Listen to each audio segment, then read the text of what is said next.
جیسے اسلامی مہینے ہوتے ہیں نا، اب اللہ کے نام کے کتنے عدد ہیں؟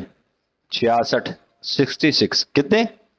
الف کا عدد 1، لام کا عدد 30، پھر لام کا عدد 30، 30 اور 30 60 اور ایک 61، اور ہا کا عدد 5، کتنے ہو گئے؟ 66۔ اللہ کے نام کا عدد کیا ہے؟ 66۔ آپ علیہ الصلوۃ والسلام کے نام کا محمد کا کیا عدد ہے؟ 92۔ اب دیکھو اسلامی مہینہ آتا ہے 30 کا یا 29 کا ہوتا ہے؟ نہ 28 کا ہوتا ہے نہ 31 کا ہوتا ہے، 30 29 30 29۔ اب جب 30 کا مہینہ ہے 30، اس کی اکائی نکالو 3 بنتا ہے، کیا بنتا ہے؟ 3 بنتا ہے۔ اور اللہ کے نام کا عدد کیا ہے؟ 66۔ 6 اور 6 12، 2 اور 1 جمع کرو، اکائی کیا نکلی؟ 3 نکلی۔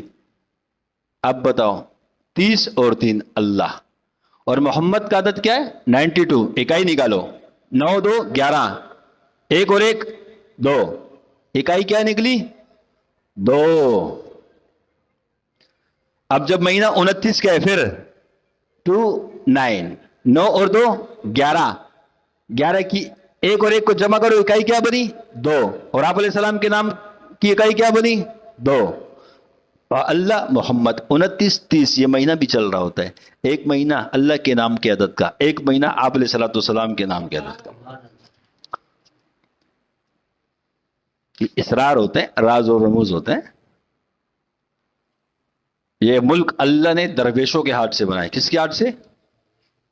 اشرف علی تھانوی دیوبند پیچھے کھڑا تھا، اللہ والے تھے پیچھے۔